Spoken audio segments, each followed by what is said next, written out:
बच्चों, number system में ही हम जैसे आपके एडिशन है, सम निकालते योग निकालते हो, जैसे विषम संख्या का योग ज्ञात करना और सम संख्या का योग ज्ञात करना और सभी नंबर का योग ज्ञात करना, ऐसे ही कुछ छोटे मोटे क्वेश्चन आपके पेपर में आते रहते हैं। तो आज मैं ऐसे क्वेश्चंस का बेहद सरल तरीका आपको बताने वाला हूँ। ठीक है बच्चों, तो देखते हैं इसमें पहले एडिशन। और सबसे पहले हम बात करेंगे एडिशन में, वो भी किसका, विषम संख्याओं के योग के बारे में। तो बच्चों एक चीज़ आप समझें, मैंने यहाँ लिख दिया है पर मैं आपको समझाता हूँ। जैसे आपको विषम संख्याएँ जोड़नी है तो आपने विषम संख्याएँ जोड़ी तो 1 + 3 + 5 बच्चों। अब आपने 3 नंबर जोड़े तो बच्चों जोड़ो कितना आएगा इनका आंसर। 3 और 1 4 और 5 कितना हो जाएगा बच्चों, 3 और 1 4 और 5 4 कितना हो गया, 9 हो गया। तो बच्चों 9 आएगा। तो आप एक चीज़ देखें, ये 9 हो गया। ऐसी मैंने एक संख्या और ले ली, जैसे 1 3 5 और 7। ठीक है बच्चों, आप इसे जोड़ें तो 3 और 1 4 5 और 9 9 7 16 बच्चों। तो ये 16 हो गया। आप एक चीज़ देखें बच्चों, यहाँ से एक चीज़ समझ में आएगी आपको। ये कितने नंबर लिखे हैं, 1 2 3 बच्चों। कितने नंबर लिखे हैं, 3 नंबर। तो आप इस नंबर जो जितने नंबर हैं उनको गिनें और कितने नंबर लिखे हैं, 3, और उनका क्या करते हैं बच्चों, स्क्वायर कर दें। क्या करते हैं बच्चों, स्क्वायर। तो 3 का स्क्वायर बच्चों क्या आएगा, 9 आएगा। देखो बच्चों, आप जो नंबर ये जोड़े थे 3 नंबर, इनका योग क्या आ रहा था, 9 आ रहा था। और आपने जितने नंबर का स्क्वायर किया तब भी क्या आ रहा है, आपका आंसर 9 आ रहा है। ऐसे नीचे देखें बच्चों, कितने नंबर लिखे हैं, 1 2 3 4 नंबर लिखे हैं बच्चों। तो 4 का क्या कर दोगे आप, स्क्वायर कर दो। तो बच्चों कितना आ जाएगा आंसर, 16 आ जाएगा। आप एक चीज़ देखें कि आपने जब इन नंबर को जोड़ा तो कितने आए थे, 16, और जब इतने ही नंबर का स्क्वायर किया तो आंसर आपको क्या आ गया, 16। तो बच्चों यहाँ से हम एक तरीका समझ गए। क्या तरीका समझे बच्चों हम, कि जितनी हमारे पास विषम संख्याएं होंगी और उनका हम स्क्वायर कर दें, वर्ग कर दें, तो हमारा क्या होगा, आंसर आ जाएगा। ठीक है बच्चों, अदरवाइज ऐसे क्वेश्चन में बहुत प्रॉब्लम आती है। फॉर्मूले वगैरह बच्चों में नहीं बताता कभी भी, अब इसमें पता नहीं है, जो भी आप लोग फॉर्मूला लगाते हैं, पर आज से आप ये तरीका फॉलो करें, ये बेहद आसान तरीका है बच्चों। देखो जैसे मैंने पहला जो क्वेश्चन लिया हुआ है वो लिया हुआ है कि 1 से लेकर 500 तक की विषम संख्याओं का योग ज्ञात करना है आपको। बच्चों तो पहले आपको ये जानना है कि 1 से लेकर 500 तक मैंने गिनती पूरी लिख दी है इसमें विषम संख्याएं। अब 500 तो अपने आप में एक सम संख्या है। अब 1 से 500 तक कितनी मेरी विषम संख्याएं होंगी। तो आप क्या करें, जितने नंबर होते हैं आप उनका आधा कर दें। जैसे क्या करें, मैंने बोला कि जैसे आपने यहाँ से 409 तक जाएंगे, अगर तरीका जाए फिर कोई सीरीज है या जो भी फॉर्मूला आप लगाएंगे, नहीं पर आप समझें, जैसे मैंने बताया कि 1 + 3 जोड़ा कितना आ गया बच्चों, 4 आ गया। तो 2 का स्क्वायर किया 4, ये मैं अभी बताया था आपको, आप ऐसे समझ सकते हैं इसे। फिर मैंने 3 नंबर लिए और बच्चों इनको जोड़ा तो आंसर क्या है मेरा, 9 आया। ये 3 संख्या इनका वर्ग क्या क्या है बच्चों, 9 आंसर आ गया। अब आपका क्वेश्चन था कि 1 से लेकर 500 तक विषम संख्या का योग कैसे निकालें। तो अच्छा आप क्या करें, जहाँ तक संख्या पूछे उनको हाफ कर दें, यानी कि आधा आधा कर दें। तो आप जानोगे कि 1 से लेकर 500 तक में 250 तो आपकी सम संख्याएँ होंगी और 250 क्या होंगी, विषम संख्याएँ होंगी, आधी आधी होंगी दोनों। तो बच्चों क्या होगा, और एक चीज़, अगर आप किसी को ये दिक्कत हो कि सम संख्या विषम संख्या क्या होती है, तो बच्चों जानना कि सम संख्याएँ वो संख्याएँ होती हैं जो क्या हो जाएँ, 2 से भाग हो जाएँ। ठीक है, ऐसे ही विषम संख्याओं की डेफिनेशन क्या होती है बच्चों, कि ऐसी संख्याएं जो 2 से भाग ना हो क्या होंगी बच्चों, विषम संख्याएं होती हैं।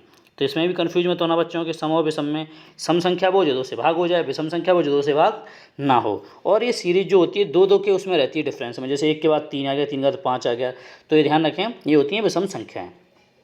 हमने अभी सीखा कि जितने हमारे पास विषम संख्याएं हैं उनका हम स्क्वायर कर दें तो हमारा क्या आ जाएगा बच्चों, आंसर आ जाएगा। तो 1 से लेकर 500 तक में मेरे पास कितनी विषम संख्या होंगी, 250 विषम संख्याएं होंगी। तो मैं क्या करूँगा, 250 का क्या कर दूंगा, स्क्वायर कर दूंगा। तो बच्चों जब 250 का आप स्क्वायर करोगे तो या 250 का क्या करोगे आप, 2 बार मल्टीप्लाई करोगे।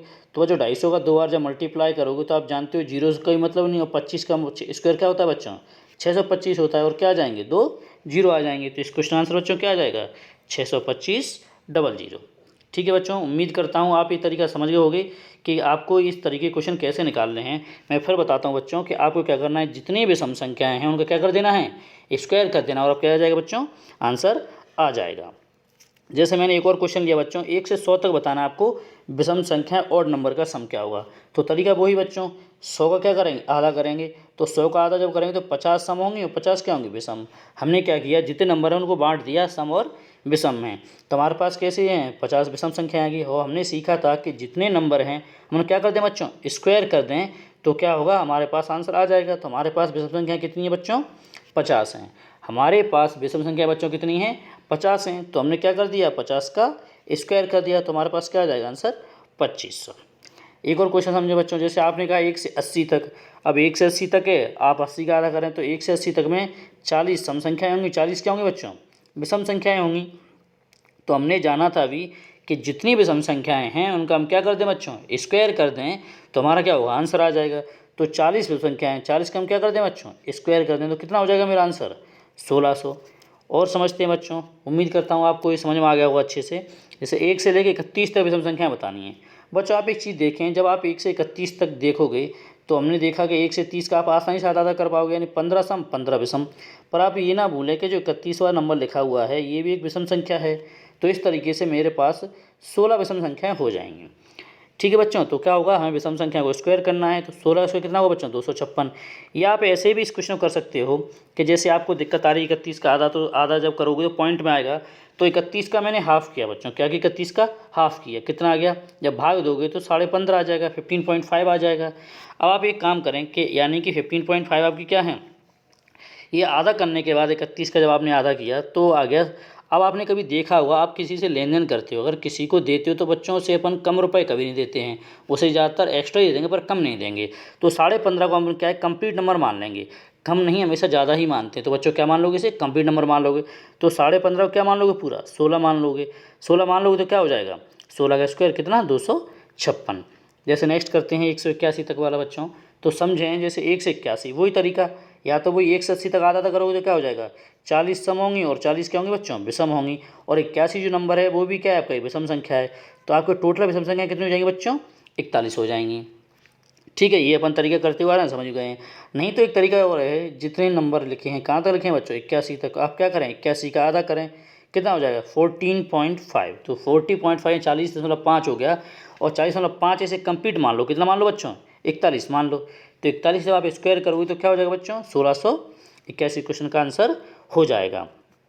तो बच्चों उम्मीद करता हूँ कि इस टाइप के क्वेश्चन आप आसानी से समझ गए होंगे। तो बच्चों पहले हम विषम संख्याएं पढ़ेंगे, फिर हम सम संख्याएं पढ़ेंगे, और फिर टोटल। और आप इन्हें अच्छे से समझें और कोई फॉर्मूला इनमें अप्लाई ना करें, आपको अब अच्छे से बहुत मज़ा आने वाला है। ठीक है, थैंक यू बच्चों।